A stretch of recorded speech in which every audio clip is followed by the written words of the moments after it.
बड़ी खबर, जहां ईडी दफ्तर में रॉबर्ट वाड्रा से पूछताछ जारी है। लैंड डील केस में रॉबर्ट वाड्रा से पूछताछ हो रही है और ईडी ने रॉबर्ट वाड्रा को समन भेजा था। अब इस पूरे मामले में लगातार पूछताछ की जा रही है।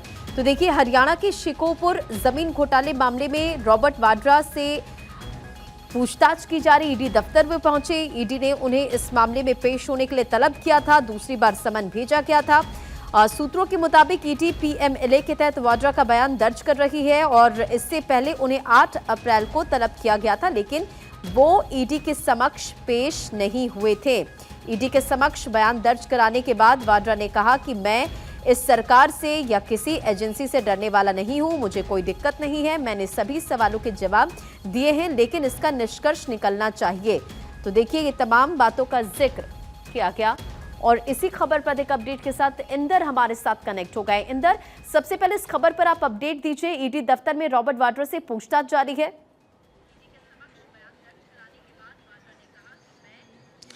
बिल्कुल, देखिए इस वक्त हम ईडी दफ्तर के बाहर मौजूद हैं और ठीक मेरे पीछे जो आपको ईडी दफ्तर दिखाई दे रहा होगा, यहीं पर रॉबर्ट वाड्रा से पूछताछ हो रही है।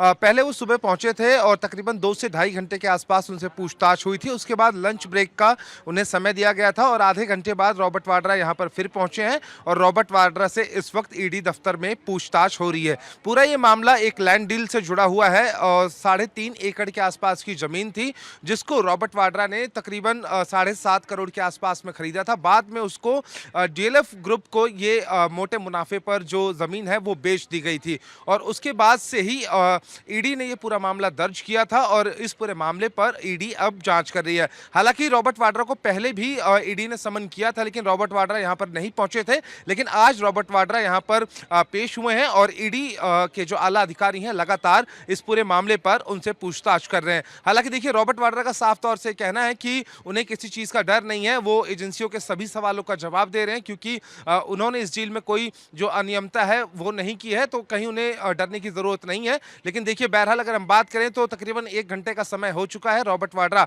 इस वक्त ईडी दफ्तर के अंदर है और उनसे लगातार पूछताछ जारी है।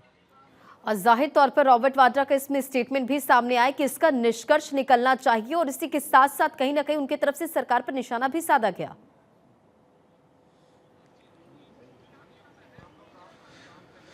बिल्कुल, देखिए रंजना, साफ तौर से रॉबर्ट वाड्रा की तरफ से, प्रियंका गांधी वाड्रा की तरफ से कई बार सरकार की तरफ से सरकार के ऊपर निशाना साधा गया और उन लोगों ने कहा कि जो केंद्र सरकार है वो एजेंसियों का गलत इस्तेमाल कर रही है और उन्हें परेशान किया जा रहा है। लेकिन देखिए, पूरा जो ये मामला है एक जैसे कि मैंने बताया कि लैंड डील से जुड़ा हुआ है। लेकिन सबसे बड़ी बात यह है कि रंजना, देखिए इसमें कई अहम सवाल जो हैं वो ईडी इस वक्त रॉबर्ट वाड्रा से पूछ रही है कि आखिरकार कौन वो लोग थे जिन लोगों ने लैंड यूज को चेंज किया और उसके बाद उस पर कमर्शियल बिल्डिंग्स बनाने का जो ऑर्डर है वो पास किया गया। तो कई ऐसे अहम सवाल हैं जिनका इस वक्त रॉबर्ट वाड्रा सामना कर रहे हैं ईडी दफ्तर के अंदर। अब देखना दिलचस्प यह होगा कि जब सवाल जवाब खत्म होते हैं और पूछताछ खत्म होती है, तो जब रॉबर्ट वाड्रा बाहर आते हैं तो क्या कुछ निकलकर सामने आता है। रंजना, जाहिर तौर पर इंदर, और क्या इस पूरे मामले में क्या ये जो पूरा केसेस है बढ़ सकता है? क्या और भी कोई नाम इसमें शामिल हो सकते हैं?